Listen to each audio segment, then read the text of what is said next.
என்னங்க?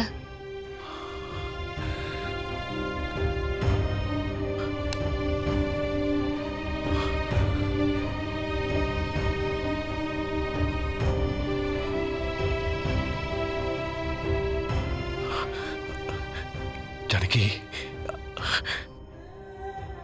என்னாச்சுங்க? ஜானகி, ஜானகி, என்னோட ஆயுசுல பாதிய உன் கூட மட்டும்தான் வாழ்ந்திருக்கேன். என் கூட இருந்து எத்தனையோ கஷ்டங்களையும் போராட்டங்களையும் நீ இந்த வாழ்க்கையில அனுபவிச்சிருக்க.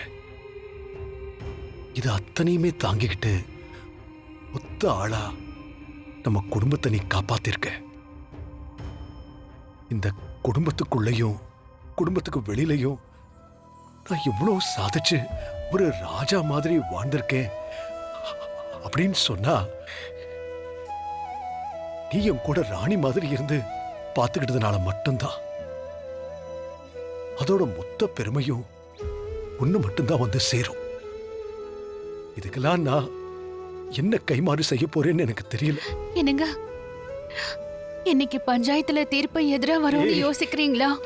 ஜானகி, நீ இப்போ பஞ்சாயத்தை பத்தி மட்டும் தயவு செஞ்சு பேசாத. நம்மளை பத்தி மட்டும் பேசு. நான் இந்த வீட்டுல நல்ல ஒரு குடும்ப தலைவனாவும் வெளியில ஒரு நல்ல மனுஷனாவும் வாழ்ந்திருக்கேன் அப்படின்னு சொன்னா அதுக்கு நீ மட்டும்தான் காரணம் ஜானகி.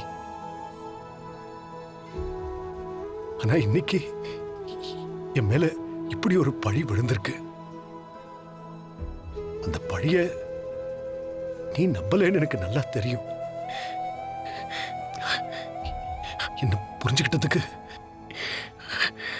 ரொம்ப ரொம்ப நன்றி ஜானகி. என்னங்க, நீ இத பத்தியுமே கவலைப்படாத. உன் நல்ல மனசுக்கு எல்லாமே நல்லபடியா நடக்கும். என்னங்க, என்னங்க இப்படி எல்லாம் பேசுறீங்க? உட்கார். நான் என்ன பேசுறேன்னு உனக்கு கண்டிப்பா புரியும் ஜானகி. ஐயோ, எனக்கு புரியலங்க. ஏங்க இப்படி எல்லாம் பேசுறீங்க? ஏய், போதும் ஜானகி. இதுக்கு மேல நீ என்கிட்ட எதுவும் கேட்காத.